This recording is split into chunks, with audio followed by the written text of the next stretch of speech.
Welcome back to the Deep Dive.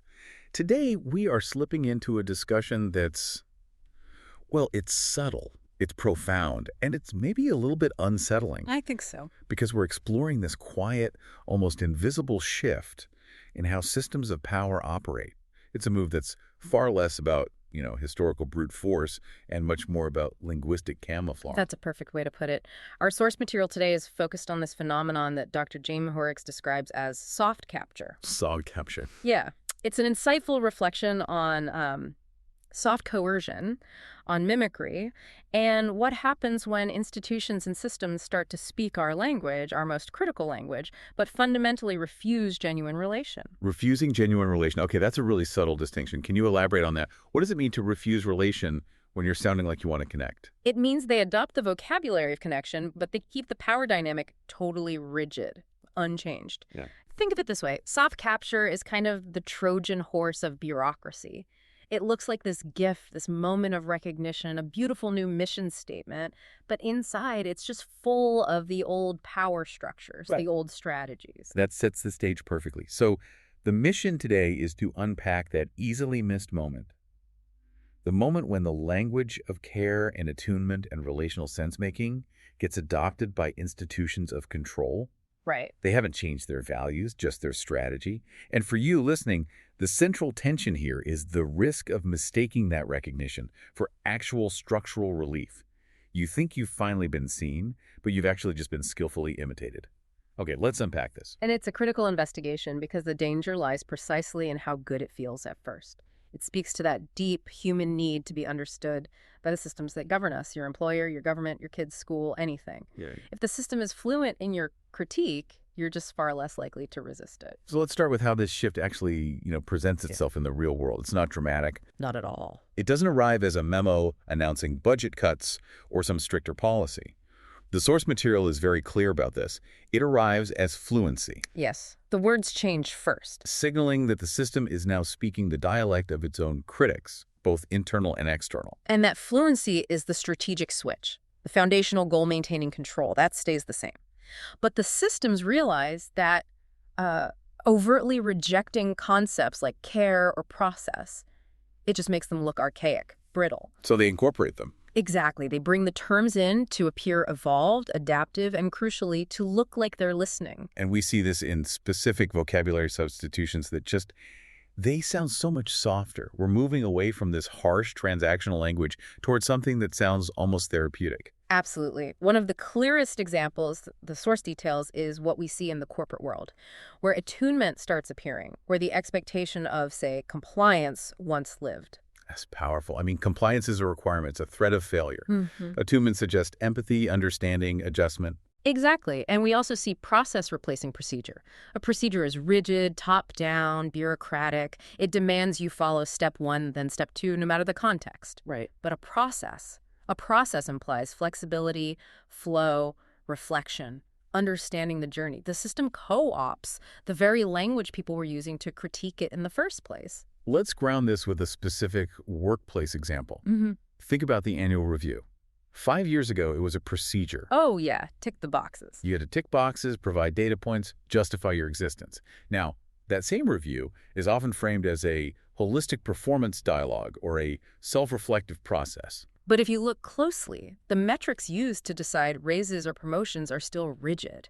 They still demand the exact same kind of justification the old procedure required. So the system has just added a layer of reflective language to make the underlying transactional reality a bit easier to swallow. Precisely. The irony is so rich, isn't it? I mean, think about the specific, once critical terms that are now just circulating freely in HR departments. Embodiment, care, safety, emergence. All Not so long ago, using those terms in a meeting would have marked you as difficult, maybe unprofessional or incoherent. That's exactly right. If you were a critic demanding more embodiment in the workplace structure, you were dismissed. Now, the institutional walls are literally echoing those exact terms back at you. And in doing so, they neutralize their subversive potential. Yes. The system has learned that just dismissing these concepts as soft or unscientific is an ineffective strategy. Incorporation is the new defense mechanism. It's an act of linguistic assimilation. It's all designed to maintain the status quo beneath this veneer of sensitivity. It lets the system say, oh, we already care about that, without actually changing a single mechanism of control. And this strategic shift leads us directly into the psychological effect this has on an individual. Yeah. When you hear these words you fought so hard to introduce, it doesn't just feel like a win. It feels like genuine recognition. And that feeling is just incredibly powerful, especially for people who spent years feeling invisible. The source material notes this is disarming for those of us who have learned to survive without it. Mm-hmm. When you've been misread or ignored or suppressed for so long, any sign that your perspective is finally legible, that it's readable to the pattern structure, it can feel like profound relief. The authors capture this psychological speed just perfectly. They describe the reaction as immediate, even physical. It's that moment where your body reacts faster than your brain can process the critique. Oh. The source says the body leans forward before the mind intervenes. Hope arrives early. It's faster than critical awareness can catch up. You see the word care or attunement on a new policy, and you instantly think, we finally made progress. It's a genuine rush of relief, but that rush also dulls the necessary critical edge. And the system is counting on that lag time, between the body's hopeful recognition and the mind's sober analysis. If they can evoke relief, they distract you from looking at the actual unchanged structural conditions. Exactly. Like I have to introduce a point of, maybe not cynicism, but a devil's advocate question. No. If a system starts using the word care, doesn't that inherently change something for the better, even if the structure moves slowly? Isn't some mimicry better than outright hostility? That is the core tension, and we have to hold it. Hoerricks' analysis isn't saying all change is fake. It's clarifying the distinction between aesthetic change and structural change. Okay. The system is still structured for self-preservation, not for relational equity. The concern is that the system borrows the language, the aesthetic of care, without relinquishing the conditions that make genuine relational sense-making possible.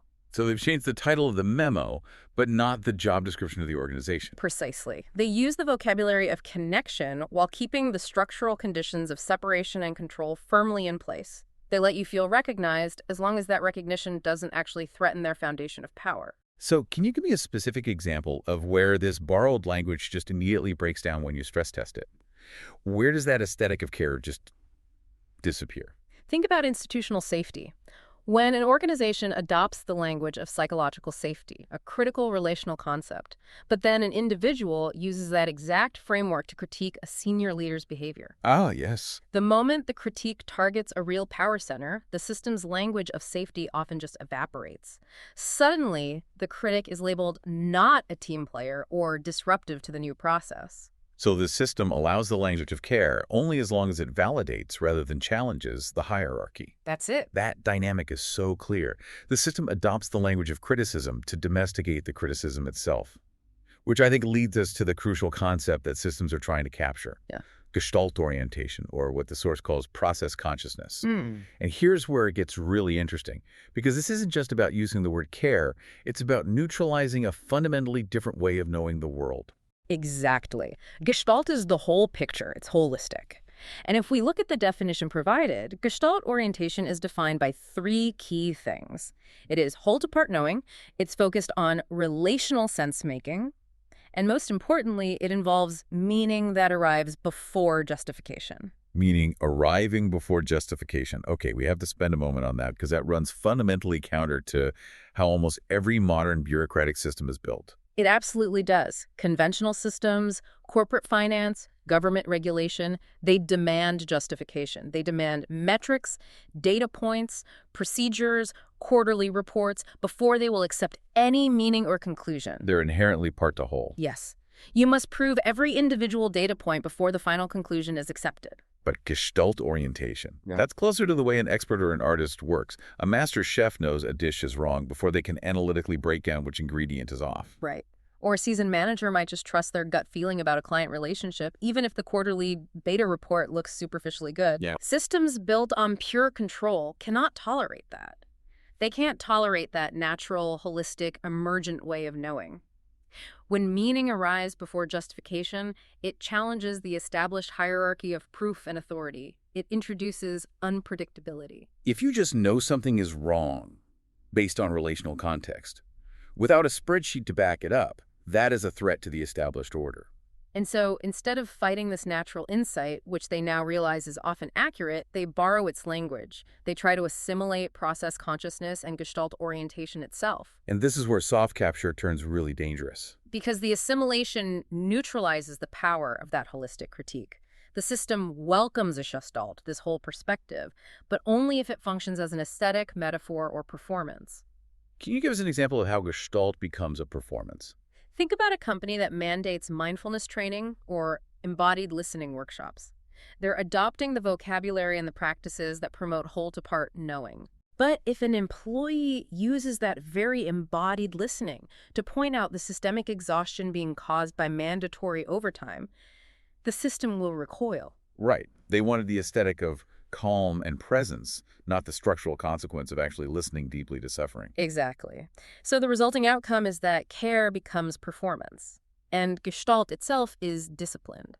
They turn the critical, holistic perspective into a marketing buzzword or a harmless HR initiative. It domesticates the most radical elements of the critique. And it makes you feel like you are using the tools of change when, in reality, those tools have been filed down and put in a display case. You're performing the motions of change, but the foundational architecture is untouched. So if we zoom out, connecting this mimicry back to the broader concept, this is a perfect demonstration of soft coercion.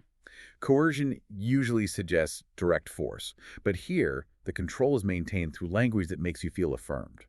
And that makes you less likely to question the lack of structural change. It's highly effective. The system has anticipated your resistance. They knew you were going to argue for attunement, so they put attunement in the mission statement. Now what do you argue for?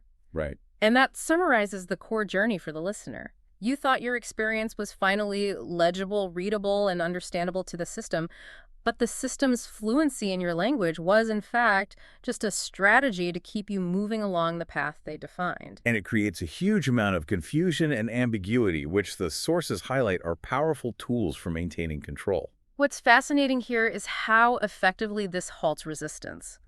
You literally cannot argue against a system that is already speaking your language. If they claim to prioritize embodiment and care, you are often left searching for new, more complicated vocabulary to critique the unchanged reality. Or worse, you just accept the linguistic shift as adequate progress. You do. It's exhausting trying to prove that the words they're using don't match the reality you are experiencing. It shifts the burden of proof back onto you, the critic, who is now arguing against a term the system itself has adopted. It's like arguing with a corporate memo written entirely in therapy speak, where they fire you but call it decentralizing your resource allocation process. That's it. The system is engaging in mimicry designed to look like relation while fundamentally refusing genuine relation. They are using the language of openness to enforce closed parameters. They've successfully weaponized your own hope and desire for recognition. And this phenomenon is rampant. It's across education, corporate culture, nonprofits, even government agencies. Once systems realize they cannot simply ignore or suppress critical language, they have to absorb it. Which means the ultimate power move is not dominance. It's adoption. They don't need to crush you. They just need to sound exactly like you. So what does all this mean for you as you navigate your workplace or interact with large organizations? I think our key takeaway here is a simple directive for observation, and it has to go beyond just recognizing the new vocabulary. When you hear terms like attunement, care, process, or emergence being used by a large institution, you need to ask a few testing questions. Don't just ask if the vocabulary has changed. Ask if the accountability has changed. Has power actually been decentralized? Has the system built in new mechanisms for genuine feedback that can actually shift the structure, or has it just learned a new accent? Look past the new vocabulary to see if the underlying conditions of control have actually shifted. Is there space for meaning to arrive before justification? If not, then the care is merely a performance. And finally, a provocative thought for you to reflect on.